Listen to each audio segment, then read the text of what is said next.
নমস্কার বন্ধুরা, আমি সুমি। আজ যে গল্পটা আপনাদের শোনাবো সেটা আমার জীবনের এক কালো অধ্যায়, বা হয়তো এক রঙিন ভুল। সমাজ এটাকে পাপ বলে, কিন্তু সেই মুহূর্তের অনুভূতিটা কি শুধুই পাপ ছিল, নাকি অবদমিত ইচ্ছার এক বিস্ফোরণ?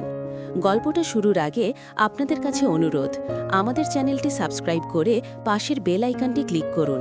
আর হ্যাঁ, হেডফোন ব্যবহার করতে ভুলবেন না। চলুন ফিরে যাই সেই বর্ষণমুখর দিনগুলোতে। আমার বিয়ে হয়েছে আজ প্রায় ৫ বছর। আমার স্বামী রাশেদ মানুষ হিসেবে খারাপ না, কিন্তু ভীষণ যান্ত্রিক। ব্যবসার কাজে সারাদিন বাইরে থাকে আর রাতে ফিরে খেয়েই ঘুম। আমার শরীরের চাহিদা, মনের একাকিত্ব এসব বোঝার মতো সময় বা ইচ্ছে কোনোটাই তার ছিল না। একটা বড় বাড়িতে আমি আর আমার শাশুড়ি, নিঃসঙ্গতা আমাকে কুড়ে কুড়ে খাচ্ছিল। ঠিক এমন সময়েই আমাদের বাড়িতে এসে উঠল রাশেদের দূর সম্পর্কের এক খালাতো ভাই, নাম তার আবির। আবির দেখতে বেশ সুঠাম, ফর্সা আর বয়সে আমার চেয়ে ২-৩ বছরের ছোট হবে। ও শহরে এসেছে মাস্টার্স কমপ্লিট করতে। আমাদের বাড়ির নিচতলায় গেস্ট রুমে ওর থাকার ব্যবস্থা হলো। প্রথম প্রথম আমাদের কথা হতো খুব কম। ও আমাকে ভাবি বলে ডাকত, আমি আবির বলতাম। কিন্তু ওর চোখের দৃষ্টিতে আমি শুরু থেকেই অন্যরকম কিছু দেখতাম। ও যখন আমার দিকে তাকাতো, মনে হতো ও শুধু আমাকে দেখছে না, আমার ভেতরটা পড়ার চেষ্টা করছে।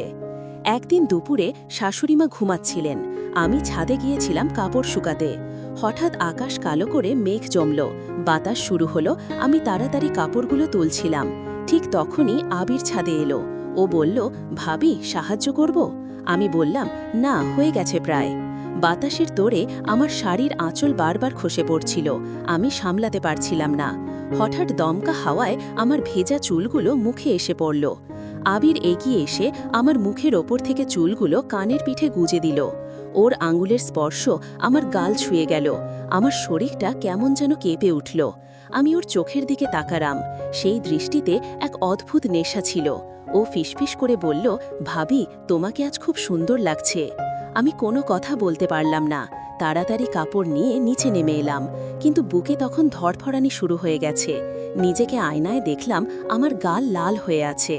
রাশেদ তো কোনোদিন এভাবে আমার দিকে তাকায়নি। দিন যত যেতে লাগলো, আবির আর আমার সম্পর্কটা সহজ হতে শুরু করল। রাশেদ ট্যুরে গেলে আবির আমার একাকিত্বের সঙ্গী হতো। আমরা ঘন্টার পর ঘন্টা গল্প করতাম। ও আমার প্রশংসা করত, আমার রান্নার প্রশংসা করত, আমার শাড়ি পরার প্রশংসা করত। ধীরে ধীরে আমি ওর ওপর মানসিকভাবে নির্ভরশীল হয়ে পড়লাম। ঘটনাটা ঘটল এক বৃষ্টির রাতে। রাশেদ ঢাকার বাইরে, শাশুড়িমা অসুস্থ বলে তাড়াতাড়ি ঘুমিয়ে পড়েছেন। বাইরে মুষলধারে বৃষ্টি হচ্ছে, সাথে লোডশেডিং, পুরো বাড়ি অন্ধকার। আমি মোমবাতি জ্বালিয়ে ড্রয়িং রুমে বসেছিলাম। জানলার কাছ দিয়ে বৃষ্টির ছাপটা আসছিল। হঠাৎ আবির এসে আমার পাশে বসল। ওর গায়ে একটা পাতলা টি শার্ট, মোমবাতির আলোয় ওর মুখটা মায়াবী লাগছিল। ও বলল, ভাবি ভয় করছো না তো? আমি বললাম, একটু একটু। ও আমার হাতটা ধরল, বলল, আমি তো আছি। ওর হাতের স্পর্শে আমার শরীরে যেন বিদ্যুৎ খেলে গেল। আমি হাতটা ছাড়িয়ে নিলাম না, বরং আমার অজান্তেই ওর হাতের ওপর আমার আর একটা হাত রাখলাম। এটাই ছিল হয়তো আমার সেই ভুল ইশারা। আবির এটাকে সম্মতি ভেবে নিল। ও আমার আর একটু কাছে সরে এলো। ওর শরীরের উষ্ণতা আমি অনুভব করতে পারছিলাম। আমার নিঃশ্বাস ভারী হয়ে আসছিল। ও আমার চোখের দিকে তাকিয়ে বলল, ভাবি ভাইয়া কি বোঝে তোমার এই সৌন্দর্য, এই একাকিত্ব? আমি মাথা নিচু করে বললাম, বাদ দাও ওসব কথা। আবির আমার চিবুক ধরে মুখটা তুলে ধরল। মোমবাতির আলো আধারিতে ওর চোখ দুটো চলচল করছিল। ও আস্তে করে বলল, আমি বুঝি, আমি তোমাকে খুব ভালো বুঝতে পারি। কথাটা বলেই ও আমার দিকে ঝুঁকে এলো। আমি জানি না কেন, আমি ওকে বাধা দিতে পারলাম না। এক অদ্ভুত মোহে আমি যেন জমে গিয়েছিলাম। ও আমার কানের কাছে মুখ নিয়ে ফিসফিস করে বলল, আমি কি ভুল করছি ভাবি? আমি কোনো উত্তর দিলাম না, শুধু চোখ বন্ধ করলাম। আমার এই নীরবতাই ছিল ওর কাছে সবচেয়ে বড় সিগন্যাল। ও আমার কোমর জড়িয়ে ধরে আমাকে নিজের দিকে টেনে নিল। আমি ওর বুকের সাথে মিশে গেলাম। ওর শরীরের শক্ত পেশিগুলো আমার নরম শরীরটাকে যেন পিষে ফেলতে চাইছিল। ও আমার ঘাড়ে গলায় মুখ ডুবিয়ে দিল। ওর গরম নিঃশ্বাস আমার শরীরে শিহরণ জাগাচ্ছিল। আমি নিজের ওপর নিয়ন্ত্রণ হারিয়ে ফেলছিলাম। আমার মনে হচ্ছিল এই মুহূর্তের জন্যই আমি এতদিন অপেক্ষা করছিলাম। আমি ওর চুলে হাত বুলিয়ে দিতে লাগলাম। ও আরও বেপরোয়া হয়ে উঠল। ও ওর হাত আমার পিঠের খোলা অংশে বিচরণ করতে লাগলো। এক পর্যায়ে ও আমাকে সোফায় শুইয়ে দিল। বাইরে তখনও তুমুল বৃষ্টি, আর ঘরের ভেতরে আমাদের দুজনের নিঃশ্বাসের শব্দ। ও আমার দিকে এমনভাবে তাকিয়েছিল যেন আমাকে গিলে খাবে।